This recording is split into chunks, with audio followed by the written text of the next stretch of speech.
তাহলে কি বিচার পাবে তিলোত্তমা, নাকি সেই চিরপরিচিত justice delayed is justice denied হয়ে রয়ে যাবে? লোকাল কাউন্সিলর কি বলছেন শুনে নি।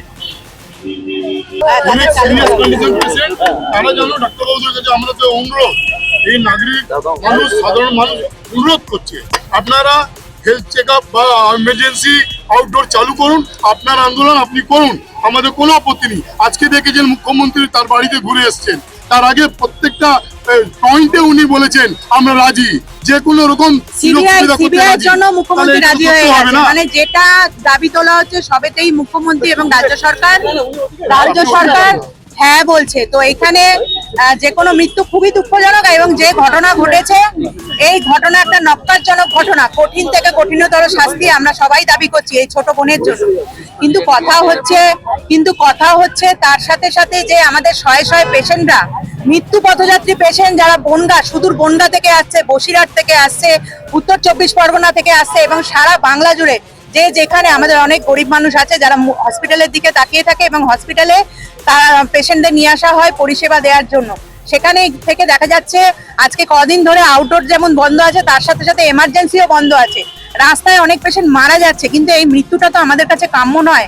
তাদের পরিষেবা চালু করে আন্দোলনের পথে চলুক, এবং আমাদের সবার যা দাবি, মানে ডাক্তারদের, চিকিৎসকদেরও যা দাবি, সেই দাবি সারা বাংলা জুড়ে সকলের। মুখ্যমন্ত্রী চাইছে যে যিনি এই নক্কারজনক ঘটনা ঘটিয়েছে তার দৃষ্টান্তমূলক শাস্তি হোক, যাতে ভবিষ্যতে এরকম ঘটনা অন্য কেউ করার আগে 10 বার ভাবে। যদি পরিষেবা চালু করতে গিয়ে একটা প্রশ্ন উঠে আসছে, যে পরিষেবা চালু করতে গিয়ে তাদের কি সেই সুরক্ষাটা পাবে, সেই চিকিৎসার যেটা ঘটেছে সেই সুরক্ষা? আপনারা ইতিমধ্যেই জানেন যে মাননীয় মুখ্যমন্ত্রী মমতা বন্দ্যোপাধ্যায় বলেছেন যে এই আরজি করে যে পেশেন্টের লোডটা আছে, সেই লোড কমানোর জন্য আমাদের এই পার্শ্ববর্তী এলাকায় যে ট্রাম ডিপোর সামনে একটা বিল্ডিং করা হবে, এবং একটা ফ্লোর আমাদের ছোট বোন যাকে আমরা হারিয়েছি তার নামাঙ্কিত হবে। হ্যাঁ, আর তার সাথে সাথে মহিলারা যে জায়গাগুলো, মানে মহিলাদের হস্টেল থেকে শুরু করে এবং মহিলারা যেখানে যেখানে ডিউটি করবে সেখানে স্ক্যানিং সিস্টেম হচ্ছে, যাতে কোনো রকমই কোনো দিক থেকে কোনো অপরাধী অপরাধ করার আগে 10 বার ভাবে যে আমি এখানে অপরাধ করতে আসলে প্রত্যেক পদে পদে আমি ধরা পড়ে যাব। তো সেই জায়গায় দাঁড়িয়ে আজকে মমতা এই ঘটনা ঘটে গেছে, সেই ঘটনা আপামর জনসাধারণ তথা রাজ্য সরকার তথা সকলের একটা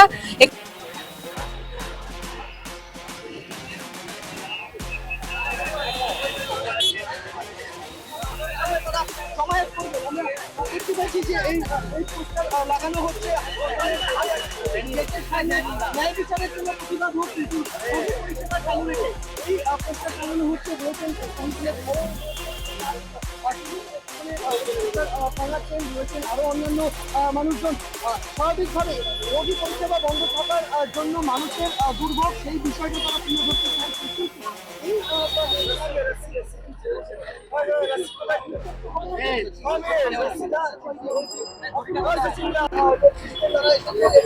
তারা আবেদন জানাচ্ছেন, প্রস্তাব দিচ্ছেন অবিলম্বে